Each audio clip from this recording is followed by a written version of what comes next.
All right, Donkey Kong, 1994, which is not actually a part of the title.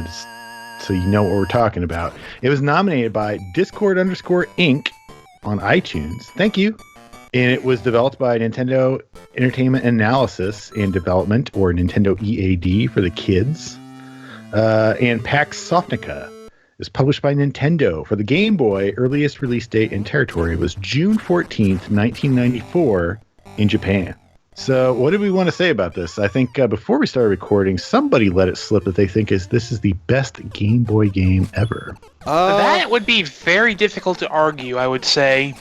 Yeah, I just gave the suggestion because I think that's also what our editor Jeff said. At least he spoke really fondly of it too, but this one's also a childhood favorite of mine. I mean, I don't even know where to begin with this. Well, I got an idea. Yeah, go ahead. So we'll begin with the way that I began this game, because, as we all know, my experience is very important to this podcast and how we rank games. Yeah, but I think it was right after I got my first real job.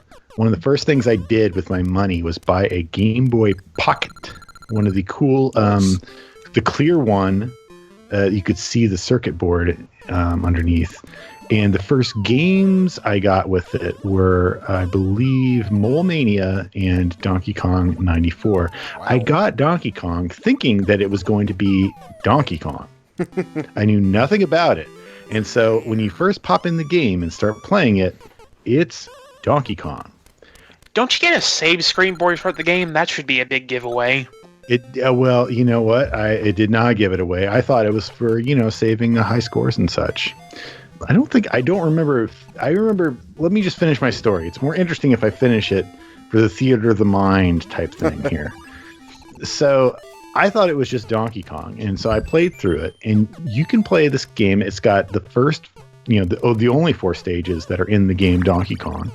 And you can play them exactly as you play Donkey Kong. The physics are pretty much the same.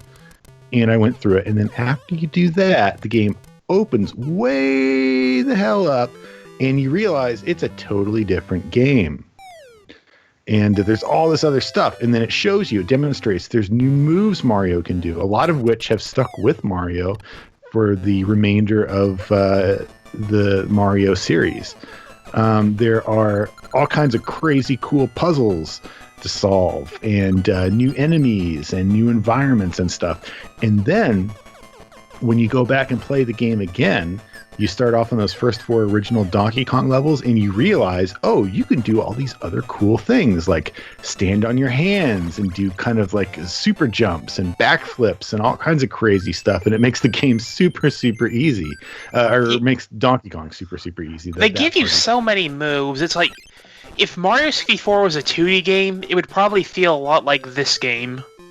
It probably would. This is the closest I think you're going to get to a 2D Mario 64. And it gives you an idea of what they were thinking about in kind of the Mario 64, Yoshi's Island era of Nintendo EAD development. I should note, to follow up, they did make a bunch of sequels for this game. I think that eventually they do have a similar style of play. They're not as good. Mario vs. Donkey Kong is very similar to this game, only it's got really unpleasant mid-2000s CGI and a lot of voice acting for Mario, plus or minus there. And they made a bunch of games after that, but they're basically more like Lemmings, so they're very different. It's interesting. So what I didn't want to spoil your little speech, but the manual spoils the whole game straight up. If you don't just... I know no one reads the manual, but if you do... It does actually explain straight up, like, you have all these new moves, here's how to do them, here's your, look, 95% of kids weren't going to look at that manual. They would just bung the game straight in. But just to be aware... It's called Donkey Kong. It's not called Donkey Kong 94. It's not called Super Donkey Kong. It's not called Crazy Cool Donkey Kong. It's called Donkey Kong. I didn't look at the manual because I knew how to play freaking Donkey Kong. Did you look at the back of the box? No, because I knew what Probably Donkey not. Kong No, looked he just like. he wants You Donkey don't Kong. understand. This man loves Donkey Kong. Money to burn. I had just watched like 3,000 dishes at a diner, in Indianapolis, Indiana, and I had money to burn. I'm like, I love Donkey Kong. I'm buying Donkey Kong for my Game Boy so I can play Donkey Kong anywhere. And it was even better than that. So I do appreciate that the whole intro is such a wonderful time capsule of Donkey Kong. Before we get into the game proper, I kind of wish more levels in the game were kind of just that kind of style of play. Because the game shifts quite dramatically into what I think most critics have referred to as more of a puzzle platformer. It doesn't feel like Mario already had a couple of normal Mario games for the Game Boy. So clearly when they came up with Donkey Kong 94, they went, all right, let's shift this a little bit. Let's see what else we can do with the Game Boy. And so they made a puzzle platformer, and it's got really odd elements for a Mario game. You can, there's power-ups that you collect which let you create ladders and bridges on the screen, which is, like now Mario can psychically project ladders. Like that's very odd for sort of what you expect to be a normal Mario game to an extent. It's also one of the very, very rare Mario games that takes place in regular Earth, although we'll soon see more of that. But it is like, it does take place in like regular, like, ersatz Manhattan type Earth. And because it's Return of Pauline as well, because it's from the Mario Brothers, it's Donkey Kong, it's not this Super Mario stuff, it's all the Donkey Kong world before it spiraled out into something else. No, it even Stanley, includes though. The what's the name though? It includes the Donkey Kong Jr. level, but you are playing as Mario again in that stage instead of Donkey Kong Jr., who shows up in the manual. Right. I don't know if he shows up in the game. I think he does. I think he shows up at least in like some of the boss stages. Yeah, this game has bosses. That's something worth bringing up. I like the boss stages a lot. They're really cool. But we should probably talk a little bit about the actual game, if I can introduce it real quick. Basically, as Cal said, yeah, it's kind of a puzzle platformer. Every level you have this key that's in one particular part of the stage, and the hard part is getting around the enemies and the obstacles to bring it all the way to the exit so you can leave. It comes off as somehow they've taken a Doki Doki Land again, because you can jump on top of enemies and you can lift them up over your head. You collect the key by grabbing the key and holding it over your head to go to the door. And that's kind of interesting that for this game they went, all right, well, I guess we'll take from the game that we don't even have. We just take this game again, which is interesting. It is very much it's an example of what if they made Mario 3, Super Mario Bros. 3, and it was as different from the original game as the American Super Mario Bros. 2. It's like building upon Donkey Kong, Mario Brothers, Super Mario Brothers, Super Mario Brothers 2. It combines all of those into something that feels like a Mario game, but isn't. It's a very different game from your average Mario title for a lot of reasons. For one thing, just like the original arcade game, you can only take one hit, so you really have to be more careful. You can die if you fall too far, and that's also something you gotta keep in mind. Mm-hmm. I really like that. They changed... Okay, so everyone knows in the original Donkey Kong, Mario can fall about... What is it, like his character height, and if he falls any further, he dies? In this one, you actually have like 3 tiers of falling. If you fall a little bit, Mario will be fine. If you fall a bit more, Mario will sort of hit the ground and be like, ow.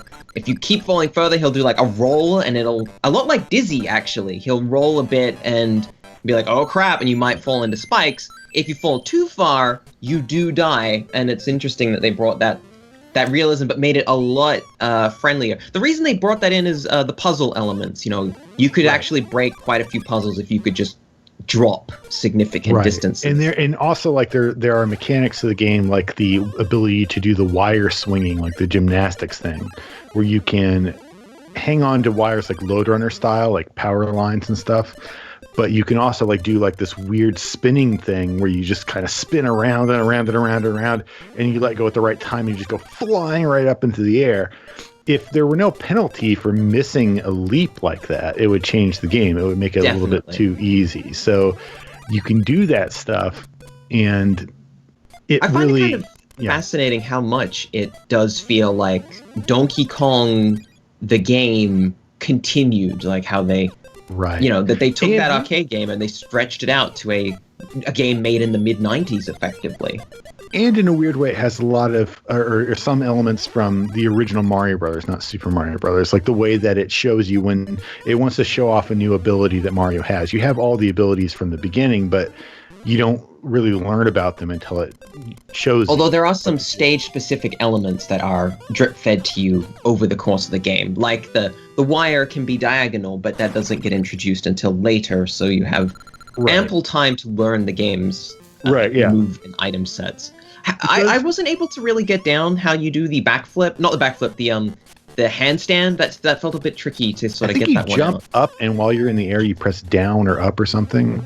I thought you just held down and hit A, but either could be right. I can't remember. Well, you can really boost your jump if you basically jump again, like the instant your hands land on the ground. And, if you manage to do, like, a successful double handstand, you hear, like, a practical explosion when you jump, and then Mario does a kind of ta-da gesture with his arms, which is a nice little touch. Which is very much like Super Mario 64, right? Yeah. Because that has that weird, like you can do the... And the backflip. Wow! Yeah, the triple jump that he's got there.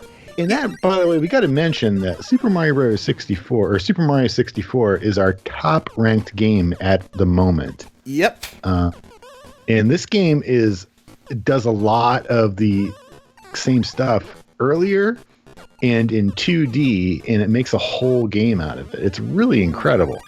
I would say the biggest, probably downside of this game maybe is you have a lot of those moves, but the environments you get to play with them is fairly contained for the most part. The levels are puzzle levels. They're fairly small for the most part. Yeah, they're not open world exploratory levels. No, because it's meant to be built upon the skeleton of the original Donkey Kong. So it's not quite a single screen game, but they confine the action as much as they can.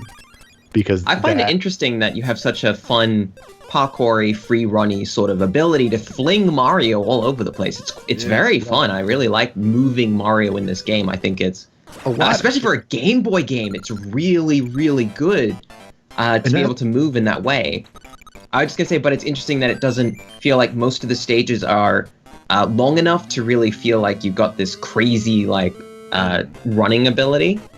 There's also another factor going with that, but I want Xerxes to go first. Well, I was just going to say, like, another game that often gets overlooked as a Mario game, but that technically is a Mario game, is Wrecking Crew. And this game also includes elements from Wrecking Crew. Wrecking Crew has a lot of the same kinds of challenge, except in Wrecking Crew, you can't jump, you can't, you're busting down stuff. But a lot of the enemies and stuff, like the way they work, is very much, I think, inspired a little bit by, at least maybe not, to some degree, inspired by Wrecking Crew. Go ahead, Sotenga.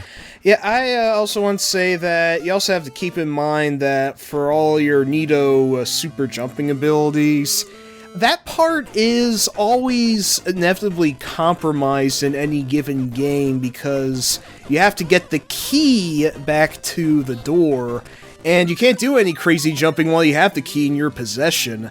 So, there is basically two parts to every level. A, getting to the key, where you have all your acrobatics, and then B, grabbing the key and trying to figure out how to get it without, being able to somersault or grab onto things. You have to basically figure out whatever the route is to the door, which... As I recall, it works a little bit like Super Mario Bros. 2, where you can throw the key to kill enemies, but if you leave it on the ground too long, it disappears. Yeah, exactly. If you leave it go without grabbing it for, somewhere between 10 to 20 seconds, it vanishes. It's pretty short. I don't think it's more than 10, to be honest. Yeah, around 10. Yeah, 8 to 10 seconds or so. It vanishes and reappears where it was, so it's a very hot potato that you've got to keep I believe... running. I just want to mention that I find it interesting how the key also acts as a shield, because you can take a hit from most things while you have it, just that Mario, drops it and is stunned for a couple seconds, but you're not dead if you got the key in your possession, so it's a mighty tool, but, like, it also comes at the cost of all your fancy jump abilities, so I think it's really interesting how the game paradigm almost completely changes once you have the key. The key thing also, just to go back to the original Donkey Kong for a bit, I think it has the hammer in it, and the cool thing about the hammer, like in the hammer in Donkey Kong, as we all know, you can't climb up ladders with the hammer, right? You can't jump with the hammer. The hammer you're just pounding things constantly until your time runs out. In this game, you can throw the hammer in the air, climb up a ladder or jump up to another platform and catch it when you're on the next platform and continue using the hammer. And you can do the same thing with the key, in that as the levels get more complicated, as the puzzles get more difficult, there's a lot of that kind of stuff where you're kind of juggling the key. Like, can you move the key around and go pick it up at the right time, before it disappears. Anyway, I think we got to rank this game. So we got 2 other games this episode. Yeah, so, I just want to say, though, juggling weapons up ladders almost sounds like something out of a Jackie Chan movie. Like, I don't know why. It feels like a Jackie Chan movie. It was really cool. Let me make one more point real quick. I'd say this game is really great for the system it's on. It's got a lot of very small levels, but that's great for a game that you're just meant to pick up and just play whenever you feel like it. Right. It's a really great concept for a Game Boy game in general, and it's kind of sad it didn't get more... It's kind of sad it took so long to get just one sequel that played more like it. Yeah. It's interesting, though, that even though you do have a save system, they still have it's still a point in time where Nintendo were like, I don't know, you have lives and you can only save every 4 or 5 levels. I don't know, whatever. Like, it's a little weird how it has those elements still. Yeah, there is only a single demerit I'm going to give to DK94, and that's that you can't go back to the levels you've beaten in any given save file. It would have been neat if they had a stage select, just in case you wanted to go back to any of the earlier levels just for fun, but if you want to do that, you gotta take it from start to finish again, so that's a little unfortunate. But I'll let it slide because I have really played through this game myself several times, so... It's a surprisingly long game, having said that. Yeah, it is. So, like, over 100. I'm gonna give a ballpark here. How about between Earthbound and Bionic Commando? Wow. That's high. I mean... What the heck? Yeah, I can go down a little bit. I'm pretty flexible. But it's hard to think of a reason not to put it that high. It's really good. Like, this is a game that is, just because most people don't think of it as a classic, because a lot of people still haven't played it, doesn't mean it's not that good. And one thing that's in our mandate or our mission or whatever you want to call it is to promote games that are really, really good that not enough people have played. And this is definitely one of those games. It's really, really good, and not nearly enough people have played it. It is fantastic. Yeah, I mean, it's surprisingly good. I do like that it has Super Game Boy integration, too. It's one of the few Game Boy games that actually gets better. Yeah, it was actually very heavily promoted, and I think it was Nintendo Power issue 61, I think. I don't know how to... somewhere in the 60s. That it promoted both Donkey Kong 94 and the Super Game Boy, so it was almost like a tandem set that DK really worked with the SGB's functionality. Maybe the name let this game down. I think it's the right name for the game, but I think people saw Donkey Kong and went, whatever, I don't care. Like, I think that may have...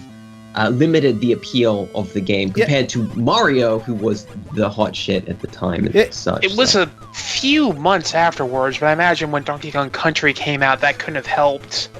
And then they released Donkey Kong Country Game Boy games, which were okay, but not tremendous. Someone said earlier, like Xerxes said that this game wasn't called Super Donkey Kong or whatever. I think that would have been perfect. There is actually no Super Donkey Kong that I know of to exist. So, wait, I'm pretty sure Nintendo weren't super keen on putting the word Super on Game Boy games, were they? They could have called it Donkey Kong Returns, and it would have been a great callback to that game that was in the very early Nintendo newsletters for the NES. There was going to be a game called Donkey Kong Returns that was famously canceled.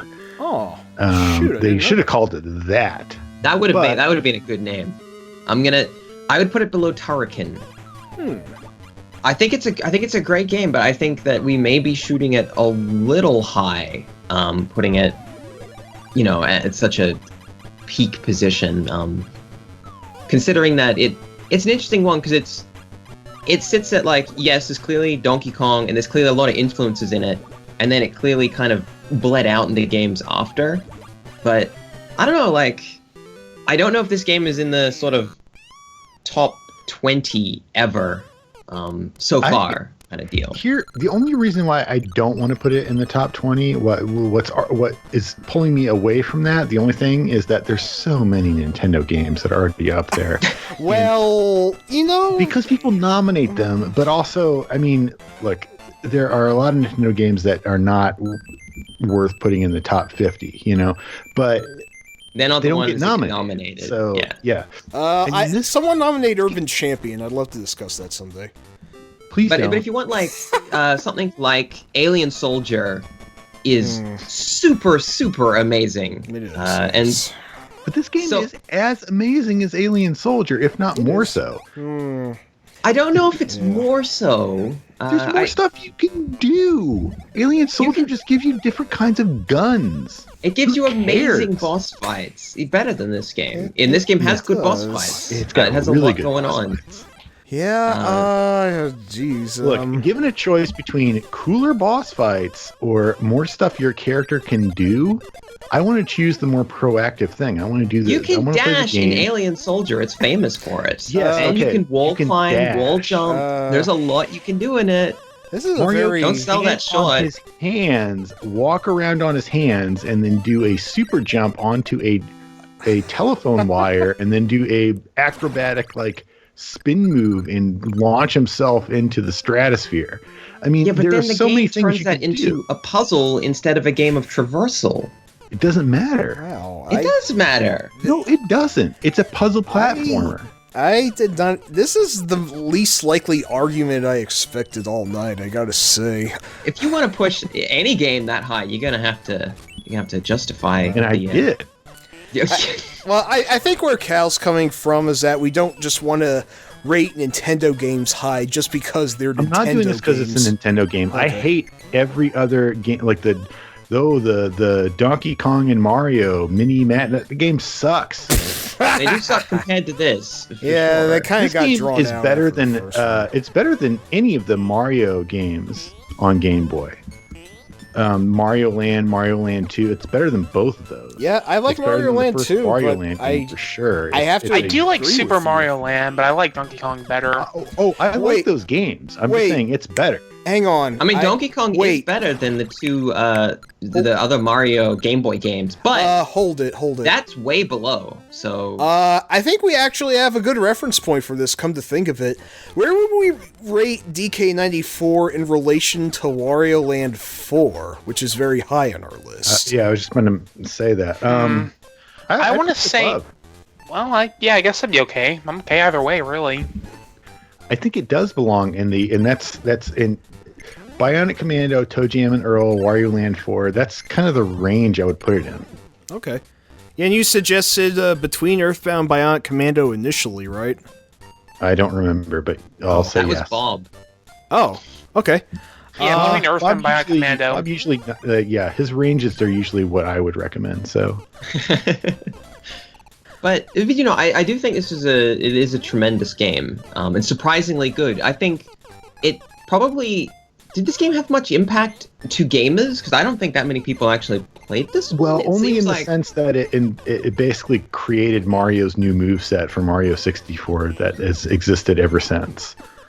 So I mean, that when they went back and made new Super Mario Brothers, he has a lot of these moves. So does he get the backflip in the new games? I don't think he does he? You can do the triple jump, right? You can do the. I meant to say the handstand. I always get the handstand and backflip confused. I don't think he can do that weird stand on his head thing.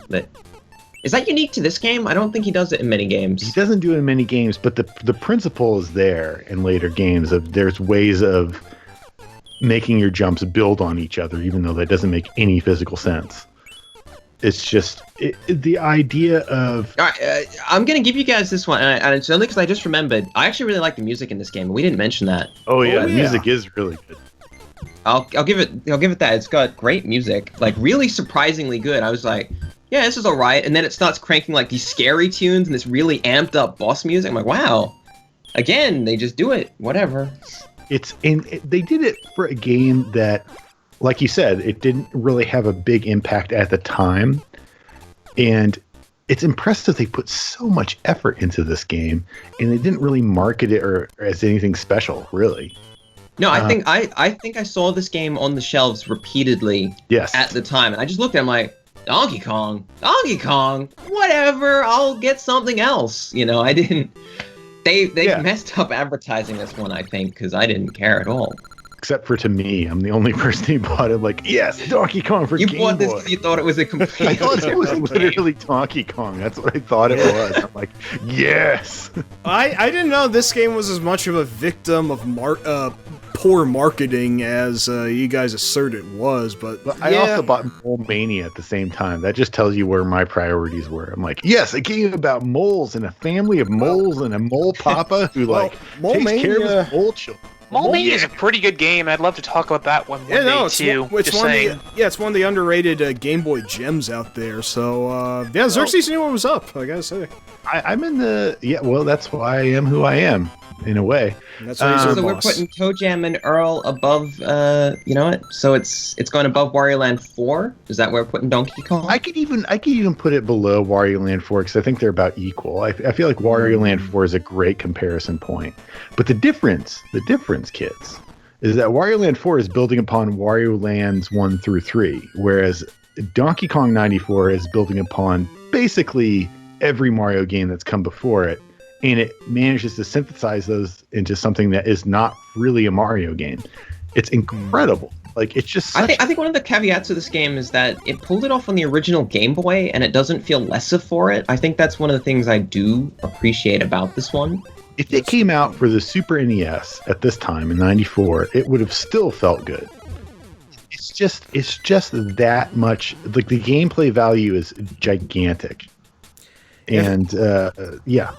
If nobody thinks it's too high, I'm still good with Bob's original suggestion below Earthbound, actually. I think it's too high. I think where we're trying to put it I'm okay with between Toe Jam and Earl and Wario Land 4. Let's just do that. And, all right, sounds good. I could put it higher, but for the sake of just ending this, let's do that. Already on the list. Too late now.